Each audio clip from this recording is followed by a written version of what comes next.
I first met him in the early 80s in a Chinatown of urban Java. He didn't want his real name or address revealed, so we called him DJ for Dynamo Jack. He was only a healer, he said, but he did direct a powerful energy generated from his own body into his patients. Sometimes he used the needles, sometimes just his hands.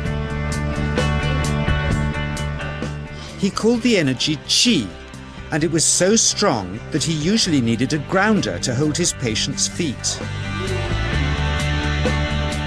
For years we followed him around Java on his healing rounds, pleading to be allowed to film him, but he always refused, saying his powers resulted from a type of meditation with an ancient tradition of secrecy. It was only when my brother Lorne was suffering from a serious eye infection that he finally allowed us to film him in 1987.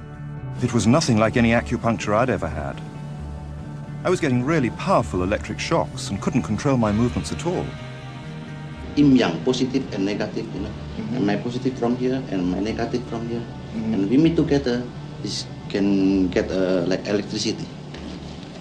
And is this because you're special? You have a special sort of It's meditation every day. It's meditation that does it? Meditation every day. Like you can touch me, like this. It's nothing, okay? It's my burn. It's just like this. For our sound recordist, it was also a shocker.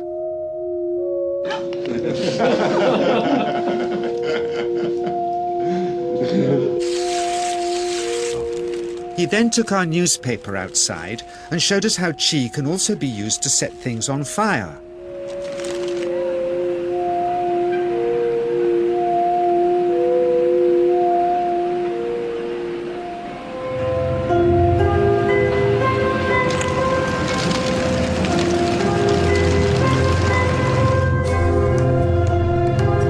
When he heard we'd shown this footage in public, he was very upset and refused all our future efforts to contact him again.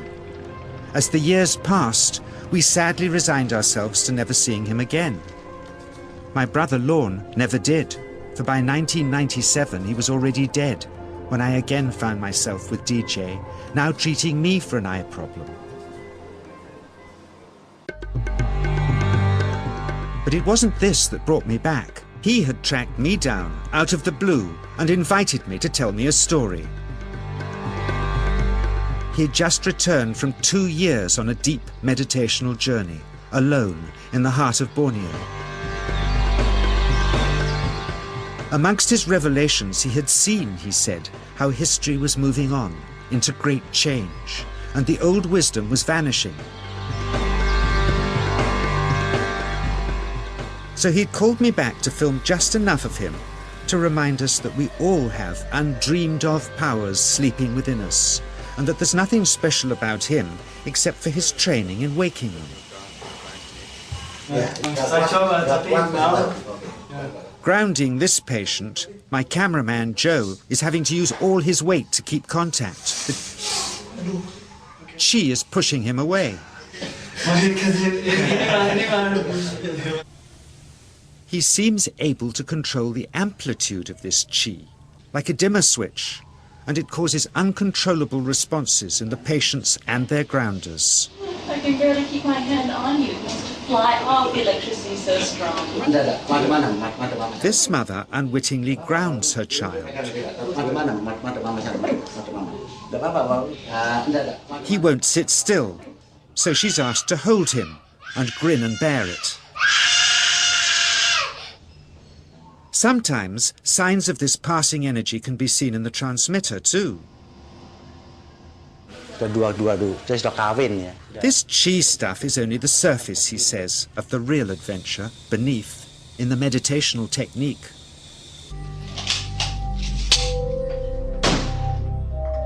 Projecting chi from the palm of the hand can also be used to resist rifle pellets, he says.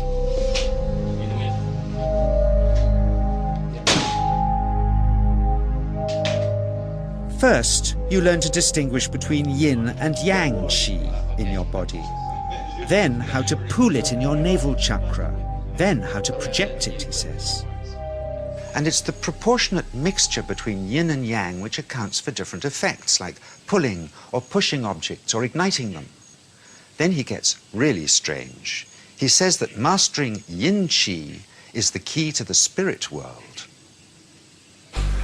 There's a long tradition of Indonesian krisis being possessed by spirits. So people bring him their krisis to see if they're duds. Here, he says, he doesn't manipulate matter by projecting mixtures of yin and yang chi. He merely creates a field of yin energy in which, he says, if there's a spirit, it can manifest itself.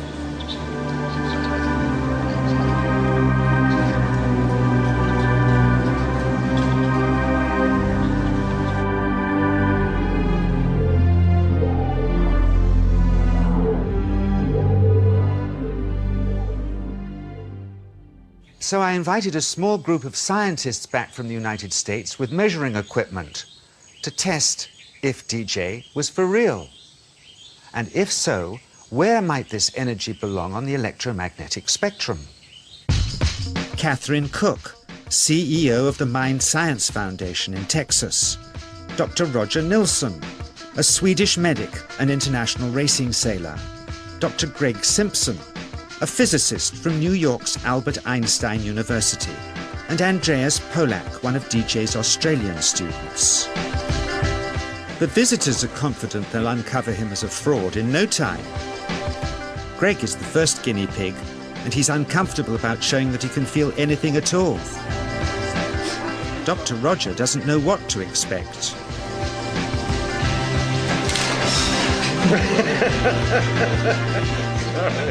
Out comes the metal detector, like the things they use in airports, to see if he has any concealed metal in his body. Then the voltmeter, to try and measure the chi. But how to get it to work? Where's the ground? What settings? DJ suggests that as his negative is his perineum, and his positive is his navel chakra, perhaps that's where the electrode should be attached. He doesn't stand on his dignity. He's eager to help, but still no readings. They're getting shocks off his arm, and now they're on the right settings, but the needle still isn't moving. DJ says it isn't electricity, it's chi. It's 1, 2, up. I feel it in my whole body. I feel it at 3, 0.3. I feel it in my legs. Shit. But suspecting there's some tricky setup on his premises they can't find, they insist we all go to a randomly chosen hotel room several miles away to see if he can light a light bulb with his fingers. It doesn't ground on the wall. So Greg holds and grounds one wire, while DJ pumps chi through the other. The bulbs are LEDs, light-emitting diodes, which ignite in different colors according to the intensity of current. Yes. On, off, on. Brilliant. Oh, you're blinking. Things were going well. DJ was enjoying it too, until he invited us all out to lunch at his local, where he tried to push a chopstick through the table. He couldn't get it through the formica surface, so he came up through an inch of wood from underneath.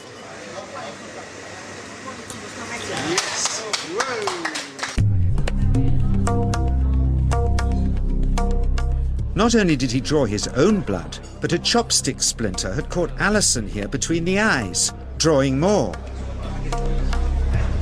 The incident was laughed off apologetically, but next morning he was a different man, drawn and upset.